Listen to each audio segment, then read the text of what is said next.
Hello everyone.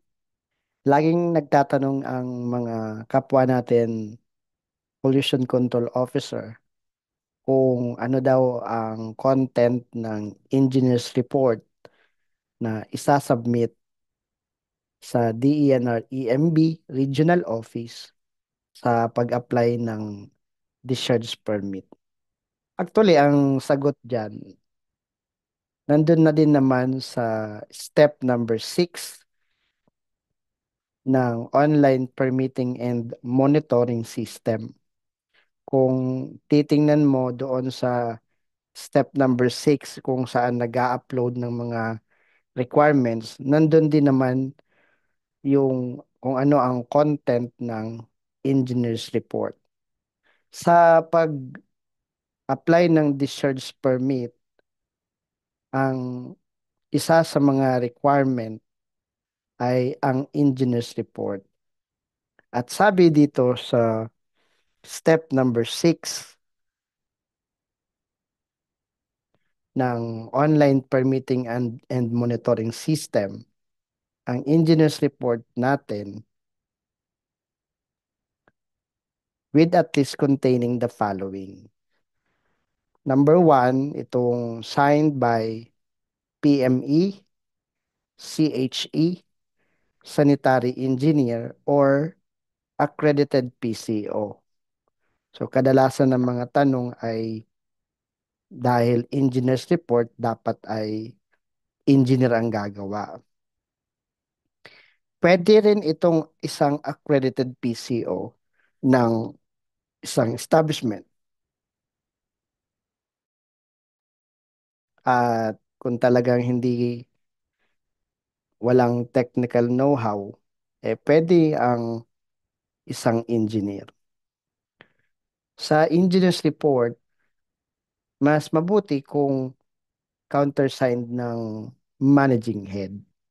Dahil ang ibang regional offices, pagka po usapang engineer's report, prepared by an appropriate professional or an accredited PCO, mas maganda na countersigned ng managing head.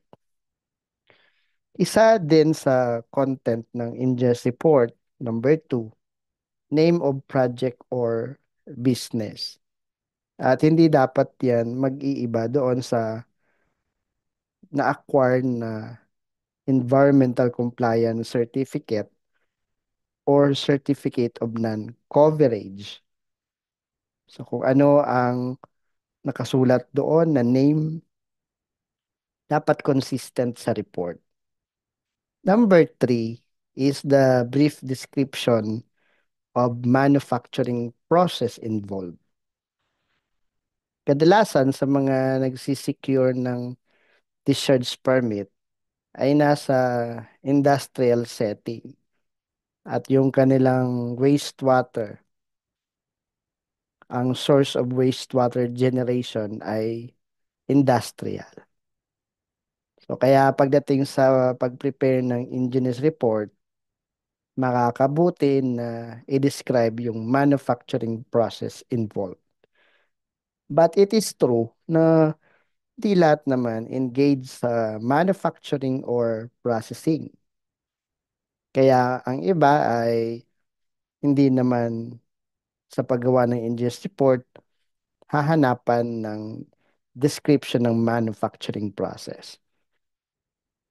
Like doon sa mga establishment or project na domestic wastewater ang nage-generate o sa mga commercial establishment na commercial wastewater. Pero kung nagge-generate ng industrial wastewater, malamang they are engaged into processing or manufacturing. At meron silang manufacturing process. Number 4, relevant and may connection pa rin ito sa manufacturing process involved, yung production capacity, quality or volume, and the generic name of the products. So, napakalinaw na merong processing or manufacturing involved dahil merong mga production. At sa ganitong pagkakataon, we just specify the production capacity.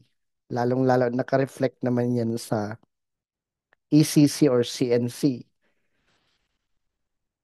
yung quality or volume and the generic name of the products. So, lalagay yan sa engineer's report. Sumunod sa outline natin for engineer's report is the nature and character of the applicant's wastewater and its physical and chemical composition. Well, may nature ang ating mga wastewater. Pwedeng domestic in nature, meaning halos puro organic. O meron namang hindi lang domestic, meron pang process wastewater na ibig sabihin kung ito ay nasa industrial setting, may processing or manufacturing, maaari yung wastewater na ma-generate is coming from production or processes. So may domestic wastewater, may process wastewater. So yung nature dapat ma-indicate kung domestic lamang ito or may process wastewater. Yung character naman at sa pagkakakilanlan mo sa ating wastewater with respect to physical characteristics, with respect to biological characteristics and chemical characteristics. Makikita mo lang yan kung meron tayong result of laboratory analysis. So we can identify the concentration of the BOD, the TSS, the oil in grease, the pH, the color, at kung meron tayong mga fecal coliform. So yung characteristics based on the result of laboratory analysis. So magandang naka-indicate yan sa engineer's report dahil yan yung information na mahalaga at kung paano magiging safe yung wastewater kapag i-discharge na. So what are the intervention na gagawin para doon sa safe discharge ng treated water? Isa sa content pa na kailangan nakalagay, the total daily volume of discharge of raw wastewater. So malagad dyan na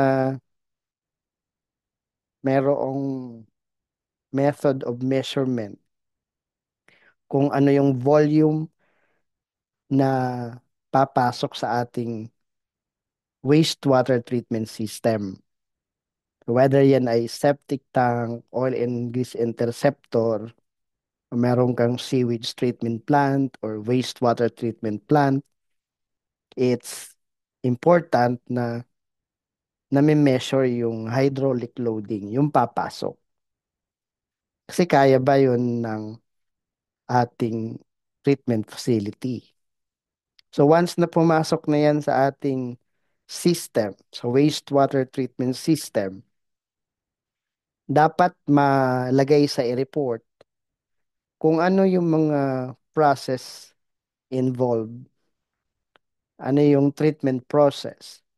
Well, we can state yung physical treatment, biological treatment, chemical treatment, or we can specify the preliminary treatment, the primary treatment, secondary treatment, and advanced treatment or tertiary treatment. And every type of treatment available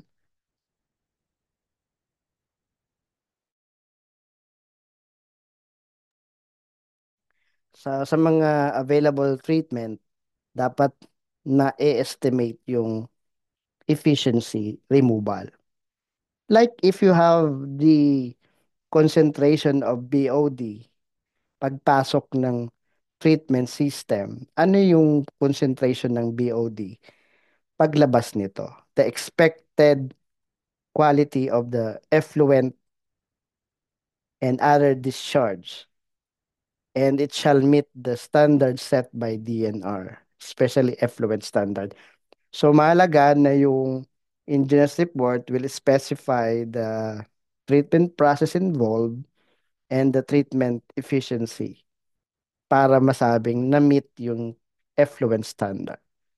We have also in our outline, the total daily volume of water consumption and discharge of final treated wastewater effluent.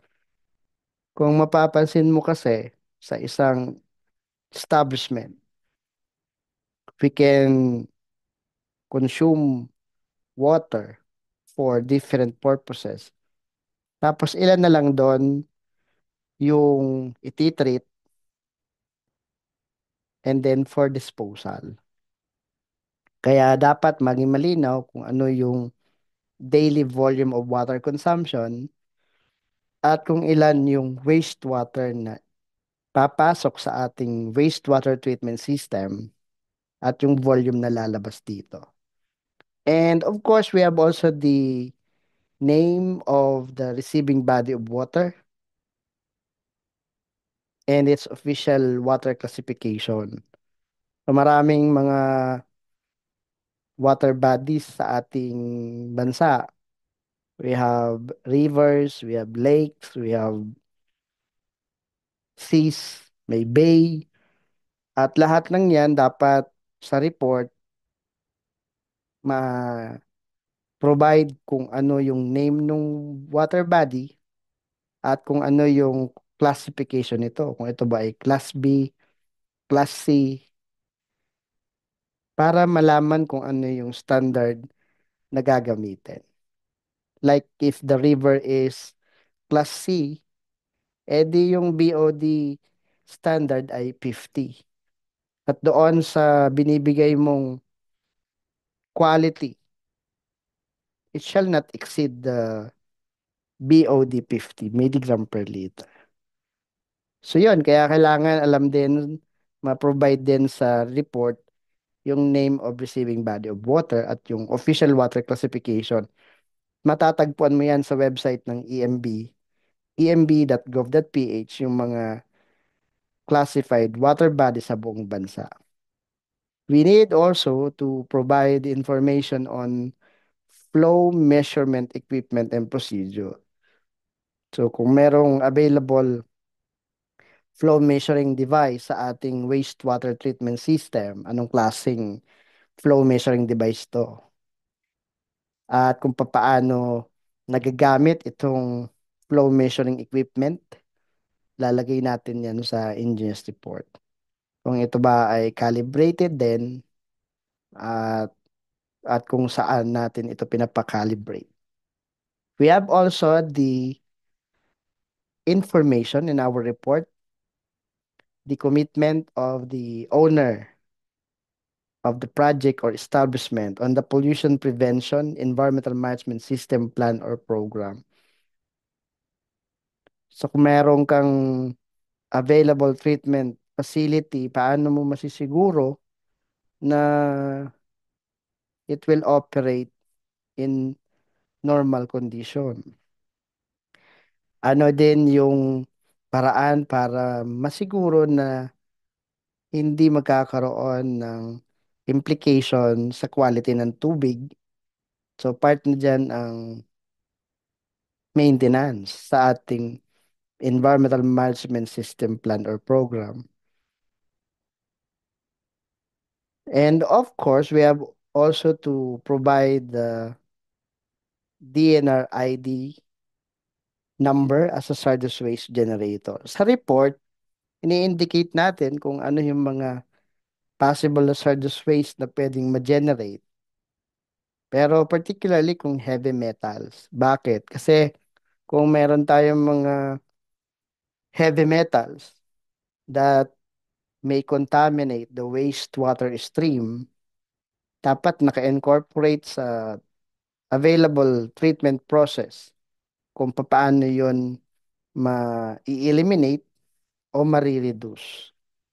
So, meron ka pala diyang mga heavy metals sa wastewater tapos puro conventional treatment lang, di posibleng hindi good quality yung effluent.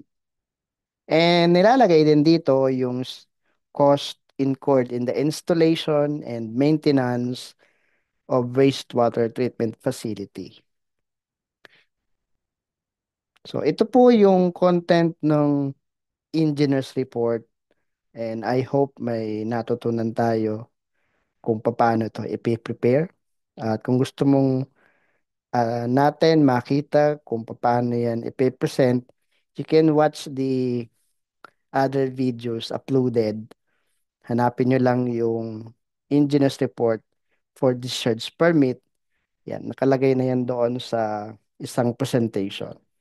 So if you are looking for an outline in preparing an engineer's report, nandito na yan sa step number 6 ng online permitting and monitoring system. Hindi naman naglalayo. So maraming maraming salamat, and if you want to know more about environmental compliance requirements, please subscribe to this channel, please follow, please like this video, please share this video, and of course you are allowed to comment below kung may mga katanungan at sasagutin natin yan. Maraming maraming salamat everyone, and God bless us all.